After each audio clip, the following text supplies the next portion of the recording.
కృపాకనికరం సమాధానం గల మా పరలోకపు తండ్రి, మరోసారి మీ ఘనమైన నామానికి వందనాలు స్తోత్రాలు చేసుకుంటున్నాం. గత రాత్రి కాలం అంతా మంచి నిద్ర, మంచి విశ్రాంతి చేయని స్తోత్రాలు. ఉదయకాలంలో మరొక ప్రభు దినము, మరొక నూతన దినములో ప్రవేశపెట్టినారు. మా ఆయుష్, మా బ్రతుకును, మా జీవాన్ని పొడిగించేదాన్ని స్తోత్రాలు. ప్రభా, సజీవులే కదా నేను స్తుతించని సెలవిచ్చాను. ఈనాడు సజీవులుగా ఉన్నామంటే కేవలం నీ కృప, నీ కనికరం, నీ దయ, నీ వాత్సల్యం బట్టి వందనాలు స్తోత్రాలు చెల్లించుకుంటున్నాం. యూట్యూబ్ చేస్తుండగా అనేకులు రక్షణ మార్గం పొంది రక్షణ పొందిన వారు నీ రాకడ కొరకు మెలకువగలిగిన జీవితం జీవించడం సహాయం దయచేయమని యేసుక్రీస్తు పరిశుద్ధ నామమున స్తుతించి ప్రార్థించి వేడుకుంటున్నాం తండ్రి, ఆమేన్. ఇక్కడ దేవుని వాక్యంలో ఉండి మనం చూసినట్టయితే ఆల్ నైట్ ప్రేయర్లో దానియేలు గ్రంథం 6వ అధ్యాయం మొదటి నుండి 3 వచనాల వరకు చదువుకున్నట్టయితే అతి శ్రేష్టమైన బుద్ధి గలవాడు దానియేలు. అంత మాత్రం కాక 1 కొరింథీయులు 6:7 వచనంలో ఏ లోపమైనను ఆయనలో లేదు అని దేవుని వాక్యం ఉన్నాయి. అదేవిధంగా 1 కొరింథీయులు 6వ అధ్యాయం మొదటి వచనంలో ఏమనంటే మీరు ఒకరితో ఒకరు వ్యాజ్యమాడుట లోపము కనపడదని పౌలు మరి కొరింథీయులకు రాసిన పత్రికలో రాయబడి ఉన్నది. కాబట్టి సహోదర మనము దేవుని యొద్దకు వెళ్ళవలను. ఆయన నీతివంతుడు అని దేవుని వాక్యములో 1 తిమోతిలకు రాసిన పత్రిక 6:20 వచనంలో రాయబడింది. ఒకప్పుడైతే మనము అపవిత్రత కలిగి ఉన్నాం. అంత మాత్రంగా 1 కొరింథీయులు 6:9 ఇస్తున్నాంలో అన్యాయస్తులు దేవుని రాజ్యమునకు వారసులు కానేరురు అని దేవుని వాక్యం రాయబడింది. కాబట్టి సహోదర అతిక్రమంలో చేయవాడు వర్ధిల్లుడు, కానీ వాటిని ఒప్పుకొని విడిచిపెట్టేవాడు కనికరము పొందును, దేవుని కనికరము పొందనని దేవుని వాక్యం రాయబడింది. 1 తిమోతిలో 6:21 వచనంలో మనము విశ్వాసంలో తప్పిపోయిన వారు అందును బట్టి ఈ రాత్రికాల సమయంలో దేవుని సన్నిధానంలో ప్రభానాల్లో లోపం ఉంది. మరి దానియేలులో అయితే ఏ లోపము లేదు, ఏ నేరము లేదు. అయితే నాలో లోపం ఉంది కాబట్టి నీ సన్నిధానానికి వచ్చిన కృపతో జ్ఞాపకం చేసుకొని నీ రక్తంతో నన్ను కడగండి, పరిశుద్ధపరచని, నూతనపరచని అని మనము తగ్గించుకొని ఒప్పుకుంటే మన పాపాలు దేవుడు క్షమించేవాడుగా ఉంటున్నాడు. 2వ రాజుల గ్రంథం 6వ అధ్యాయం 6వ వచనంలో ఆ యొక్క మరి ఎలీషా తన దాసులను పిలుచుకొని పోయి ఆ యొక్క చెట్టును కొట్టేటప్పుడు ఆ గొడ్డలి ఊడి కింద పడినప్పుడు అది నీటిలో ఎక్కడ పడిందో ఆ చోటును చూపించినప్పుడే మరి ఎలీషా ప్రవక్త మరి ఆ చెట్టుకుండే ఒక కొమ్మను కొట్టి అందులో వేసినప్పుడు ఆ చోట ఆ స్థలములో అది గొడ్డలు పైకి తేలినట్టుగా మనం చూడాలి.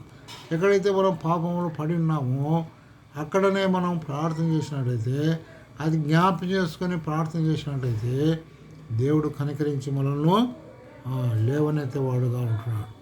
1 తెస్సలోనికలకు రాసిన పత్రిక 3వ అధ్యాయం 9వ వచనంలో దేవుని వాక్యం రాయబడింది.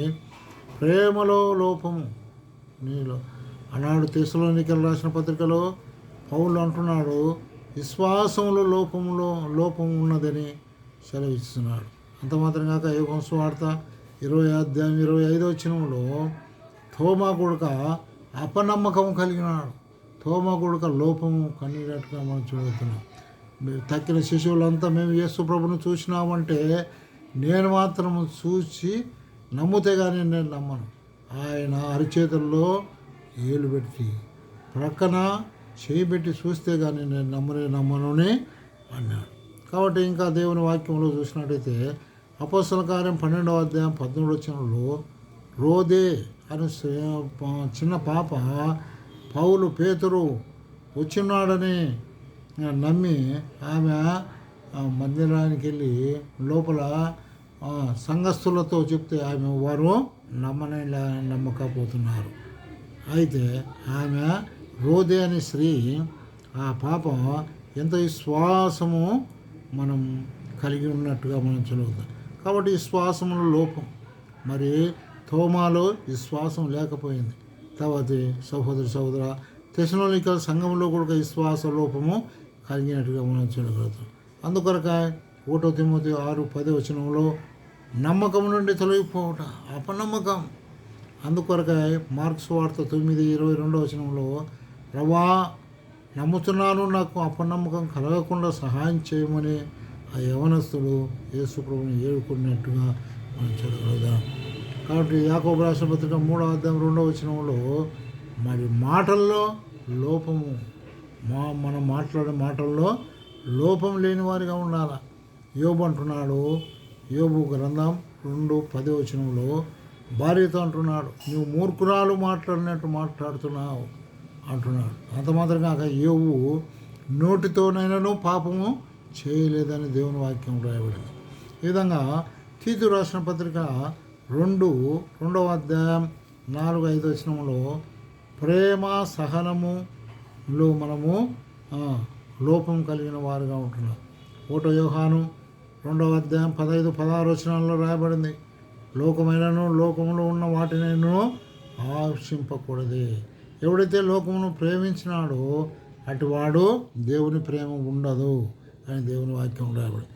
ప్రకటన గ్రంథం 2:4 రాయబడింది. మరి ఏమని రాయబడిందంటే, మరి మొదటి ఉండే ఆసక్తి నీకు లేదు, నీలో ఒకటి తప్పు మోపవలసి ఉన్నది, ప్రేమను బొదిరితివి అని దేవుని వాక్యం రాయబడింది. 4వదిగా మనం చూసినట్టయితే ఫిలిప్పీయులకు రాసిన పత్రికలో 4:4-5 ఏముంది, సహనము, మీ సహనము అన్ని జనులకు తెలియజేయుడి, అప్పుడు దేవుడు మీకు సమీపంగా ఉండడం అనే దేవుని వాక్యం రాయబడింది. యాకోబు రాసిన పత్రిక 5:11 యోబు ఎటువంటి వాడంట, జాలి కనికరమును కలిగిన వాడుగా ఉంటాడు. అట్టిది మనం కూడా కలిగి ఉండాలని దేవుడు నీతో నాతో మాట్లాడుతున్నాడు. మరి దానియేలులో తప్పైనను లోపమైనను నేరమైనను కనుగొనలేకపోయిరి అని దేవుని వాక్యం రాయబడి. కీర్తన గ్రంథములో 41:2 సహనము కొరకు కీర్తనకారుడు అంటున్నాడు దావీదు రాజు, సహనముతో నేను దేవునికి కనిపెట్టుకుంటుని అంటున్నాడు. అంత మాత్రం కాక 2 తిమోతిలు 4:10 దేమాయిక లోహమును ఆశించెను అని దేవుని వాక్యం. యేసు రక్తం ప్రతి పాపమును మనల్ని పవిత్రులుగా చేయను కడుగును అని దేవుని వాక్యం.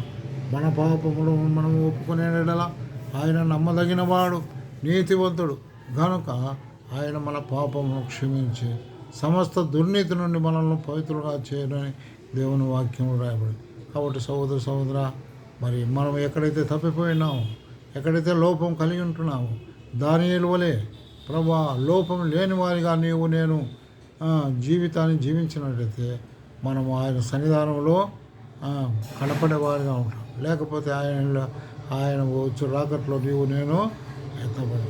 కాబట్టి సహోదర నీ కొరకు నా కొరకు నన్ను లోపం లేని వారిగా చేయటకాయ ఆ పరలోకమున్న యేసుక్రీస్తు ప్రభు వారు ఈ లోకానికి వచ్చి కల్వరి శిలువలో బలి అయి రక్తం కాల్చి ఆ రక్తం ద్వారా ప్రతి పాపానికి విడుదల విమోచన నీతివంతులుగా పరిశుద్ధులుగా మనం కడిగినారు, పరిశుద్ధపరిచినారు. అందుకొరక ఆయన అందు విశ్వాసం వచ్చినట్లయితే నువ్వు దేవుని పిల్లలుగా తీర్చుకో. దేవుడి వాక్యమును దీవించుగాక. ఆమేన్.